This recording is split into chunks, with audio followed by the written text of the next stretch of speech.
Hello' everyone, আজি আহি গ'লোঁ আমি অফিচৰ পৰা বাহিৰে মোৰ লগৰজনীৰ লগত ৰঙা টাপু চাবলৈ বুলি।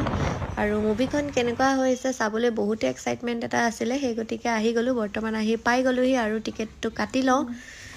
এয়া আহি পাই গ'লোঁ। আজি অলৰেডি বহুতখিনি লেটেই হৈছে, হয়তো ষ্টাৰ্ট হ'লেই চাগে। দৌৰি আহিছোঁ, একদম স্কুটিত আহিছোঁ আজি। এয়া চাওকচোন, অলপ ষ্টাৰ্ট হোৱা নিচিনাই লাগিছেচোন, নাজানো আৰু।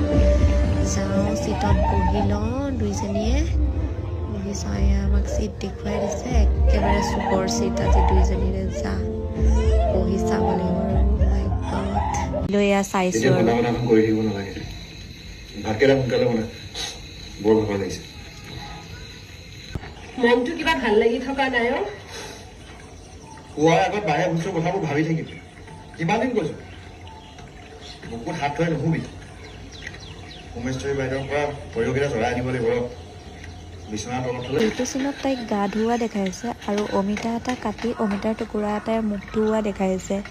কিন্তু কি কাৰণে দেখাইছে কি মই একো বুজি পোৱা নাই। আপোনালোকে বুজি পাইছেনে বাৰু, যিসকলে চাইছে মুভিখন?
এই চিনটোত যি বৰষুণ পৰাৰ চাউণ্ডটো ওলাই ন, আপুনি যদি হলত চাই আপোনাৰ এনেকুৱা লাগিব যে সঁচাকৈয়ে টিঙৰ ওপৰত বৰষুণ পৰি আছে।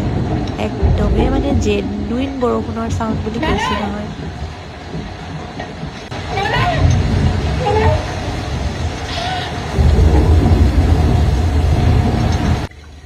কিছু হবে না, 2-1 দিন পরে ভালো হতে পারে।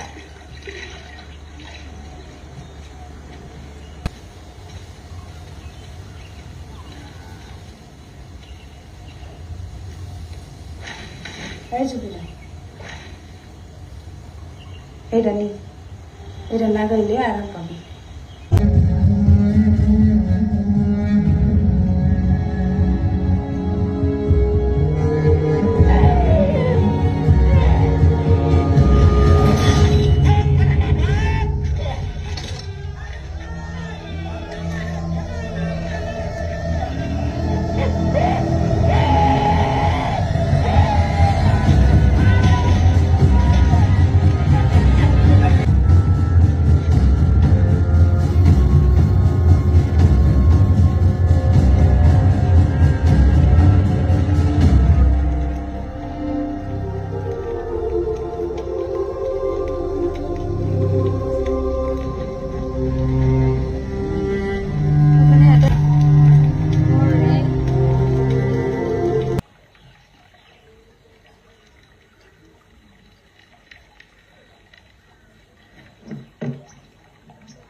ফাইনেলি মুভি শেষ কৰি আমি ওলাই আহিলোঁ আৰু মুভিখনৰ ট্ৰেইলাৰটো চাই যিমান এটা ভাল লাগিব বুলি ভাবিছিলোঁ বহুত ধুনীয়া এটা আগৰ দিনৰ কাহিনী থাকিব, সেইবাবে আহিছিলোঁ চাবলৈ। কিন্তু তেনেকুৱা একো কাহিনী নাই, ইমান এটা ভাল নালাগিল চাই। আৰু আজিলৈ ভিডিঅ'টো ইমানতে সামৰণি মাৰিছোঁ। Bye bye.